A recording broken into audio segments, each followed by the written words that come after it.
Hello again, everybody. This is Mr. Everything. I'm coming at you with another Wargaming and miniature video. In this video, we're going to continue on with our Princeton project updates.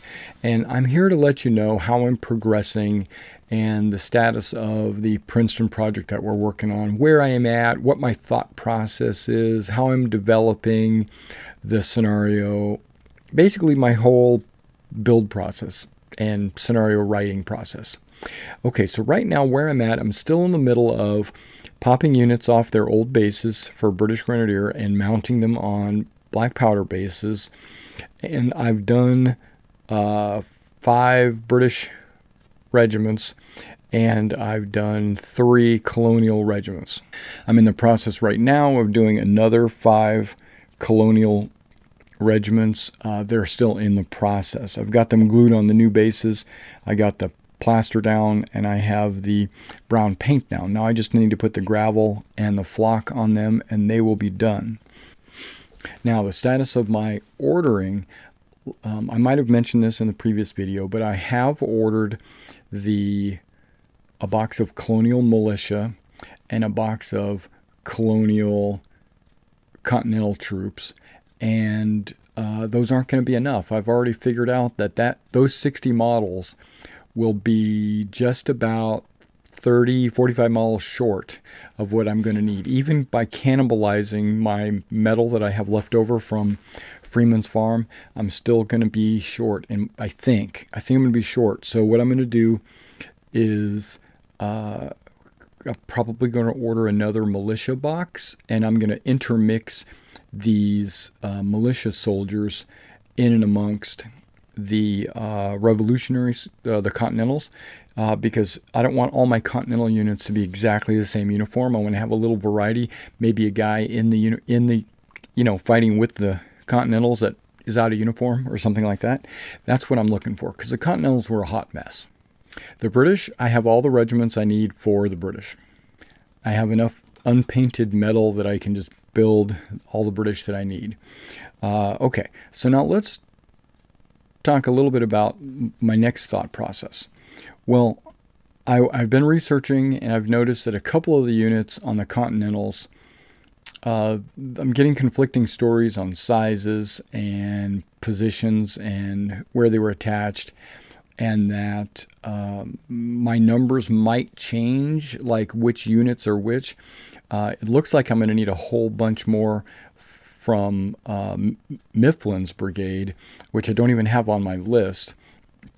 But then again, Mifflin's brigade didn't get there till the end of the battle anyway, and he didn't really do anything, so I might not even bother with them. And that's the thought process there as well. As you know, I'm using units as proxies. I might take the 2nd New York and use them as a Delaware unit, or who knows what I'm going to do. But basically, I'm just making sure that I have enough figures mounted on bases where I can organize them into the proper units.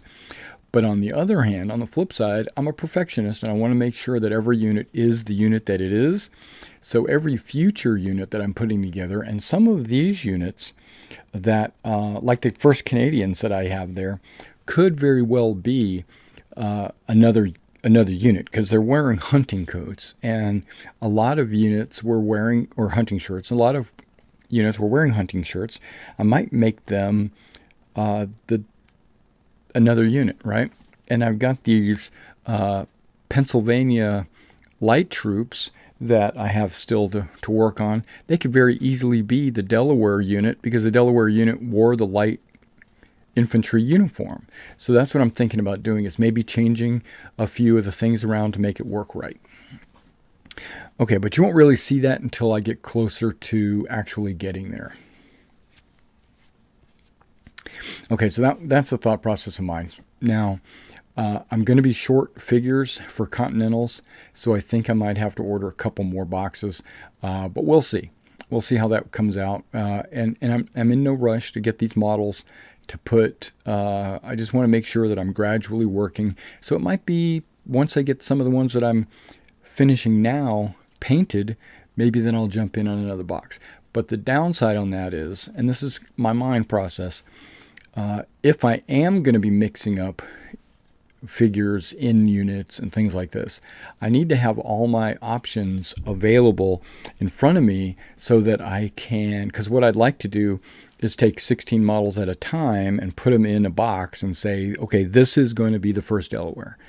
This box over here, they're going to be the 2nd Maryland, or something. And I don't want to paint a bunch of miniatures waiting for another box to show up and then pulling 1 or 2 of the militia out of there, painting them, and then slap them into the unit. I'd like to have all the units available before I get started. So I think I'm going to be working on the British as I wait for these Continental boxes to arrive. Okay, well, let me tell you what I've ordered for the British. I did order the 16th Dragoons on foot and mounted. I ordered them from Perry. Perry's foot guys come in a box of 6, and I needed 8. So I had to order 2 boxes. It would have been easy just to pull 2 figures out of some other unit, but these guys have Tarleton helmets. So I needed to make sure that I had the right guys. And the same thing with the mounted guys. I needed 8 or 4. I needed 4 figures. And they come in a box of 3. So I had to buy 2 of each. And I'm going to have extras. Okay. The limbers. I ordered a couple of Continental 3-pounders. And they're going to come with limbers. Awesome. But they're like the super light limbers. I'm going to go ahead and use my Napoleonic limbers for American War of Independence. I'm just going to do it. Unless maybe down the road I decide to go ahead and get some American War of Independence limbers. I don't know. The skirmishers. I've decided I am not going to put them on 1-inch washers. I thought about that, but no, we're going to put them 2 per base so that if I ever wanted to have them form up into a unit, I will be able to do that. Okay, and then finally, the biggest consternation that I have right now is the flags. I looked around, I saw flags of war, which I thought were pretty good. I don't know. I haven't used any flags of war, so I don't know. I've got a couple of Cotton Jim flags. They look like they were printed on a printer. I mean, I'm looking at them and I'm like, I could do that on my own printer, right? And then I looked at the ones from War Flag, which those are the ones that you print. Those are the ones that I have on almost every one of these models. When I printed them in the past, it was on a very low quality printer, and they came out looking, they look pretty good. Like this flag right here, you can't really see it in the light, I don't think. But like that flag right there, he doesn't look too terrible, right? It's actually not a bad looking flag, to be honest. But I said, okay, I need all these unique flags from all these unusual units, like the Green Mountain Boys or the New York or the 17th Foot Regiment or whatever. So what I did was I went to, everybody says that GMB is the best flags. GMB this, GMB that. So what I did was I went to GMB. They have some good flags. They come 2 flags in a pack for 28 millimeter. I said, you know what? These are pretty awesome. They're only like $4 a piece for 2. And I don't need that many. I need like maybe 10 packs. So I went ahead and ordered GMB flags. I decided, because of the generic nature of all my British flags, because I printed them off and they're obviously generic. They're like just generic white, generic red, generic blue. I was like, okay, I want to get the actual regimental flags. So I went and picked out every regiment for them, which is like 12 sets, and ordered them. And then I ordered like 4 Continental sets. I ordered the Smallwood Brigade. I ordered the Rhode Island, I think, or the 2 Rhode Island regiments, and 1st Pennsylvania Continentals. There's a few others that I ordered, and I'll show those to you when they come in. I'll do a review of those. Okay, I was happy. I'm sitting here on like a pig in cotton, right? I'm like, okay, I'm feeling good. And then I was doing some video reviews, watching video reviews of some people, and they were talking about how big the flags are. They're giant, right? They're out of scale. They make them big to make them look better. So I was like, really? Okay, let me check this out. So what I did was I went to the, I jumped on a bunch of forums and I read what other people have said about how big they are. And GMB Designs even gets on there and says that they're big. They said that they are more like 36 millimeters. And I was like, whoa. They should be about 28 to 30 millimeters big, the flags, not just the model. They should be about that. Maybe a little bit bigger, maybe 30 millimeter. But they said they make them around 36 millimeter. And I was like, what? And so what I did was I took a ruler to a unit. Let's move this out of the way. I'll just pull the Green Mountain Boys out so you can kind of see. I've got the Green Mountain Boys on their own base, right? And I was like, okay, these guys look pretty good. You know, it looks pretty awesome. How big is a standard? Not just a, you know, how big is the staff, the shaft, the pole, right? And now I'm measuring from the hand to the spear, right? For the top of the hand to the bottom of the spear. And this guy's only 25 millimeters. I'm using millimeters on my inch ruler, and I'm looking at 25 millimeters. So I said, you know what, let's see how big these flags are. Because when I printed these flags, I cut off a little piece of the top and a little piece of the bottom so that they would fit on these Old Glory 25 millimeter shafts. And I measured the flag itself, and they're about 28 millimeters. Probably the size that they're supposed to be. And when the GMB flags get here, they're not going to fit on these shafts. They're just not going to fit on these flagpoles. Now, that's when I went, oh my God, what am I going to do? Well, what GMB and a lot of other people are recommending is to actually use metal spears as your flagpoles. And you can get metal spears at like Warlord Games. That's where I plan to get mine.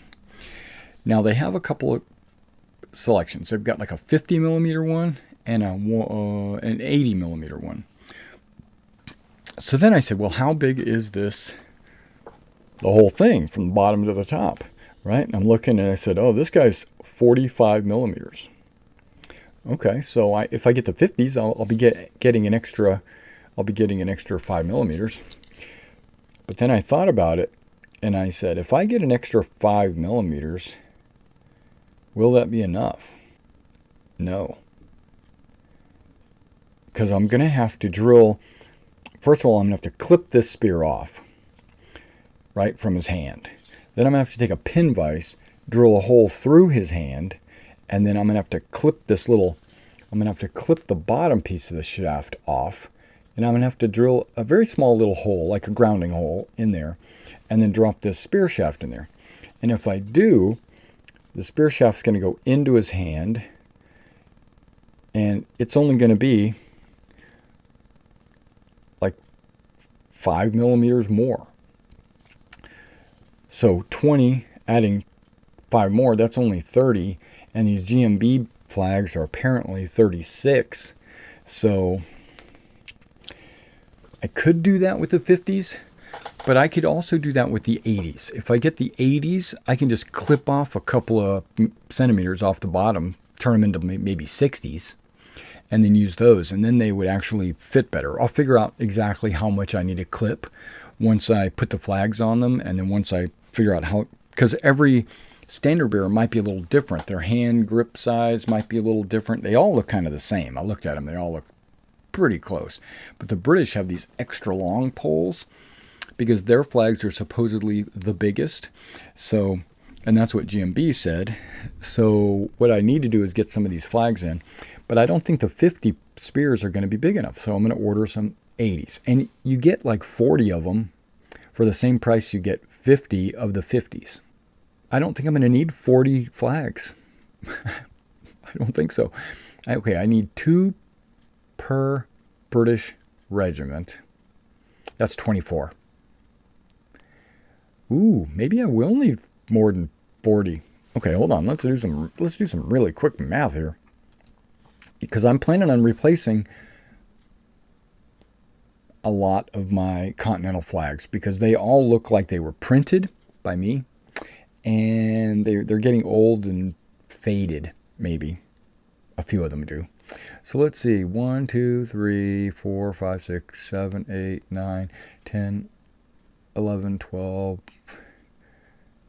13, 14, 15, 16, 17, 18. Okay, so 18 and 24. We're looking at 30, 42 is what I need. But a few of these flags I'm probably going to leave, actually. I think 40 will do it. I'm going to order 40 of the 80s, and that way I can just clip them down. And if I have to, I'll order a second pack. But I really don't want to do that. Okay, so when I go to order those extra Continentals, I'm going to order some spears with them. And I'm getting some flags from the Continental box sets. They come with like 6 maybe more than that flags. I can use all of them actually, and so I think I'm gonna be set on the flag situation with the GMB. Once I get the spears and I figure out how I'm gonna clip these, and I hate doing that, and then drilling a hole and then putting the shaft in. That's all gonna be done on camera, so you guys will have a chance to see that.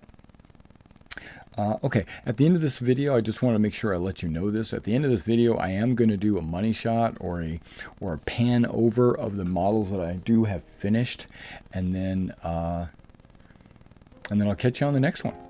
All right, guys. Have a look at these, and I'll see you next time.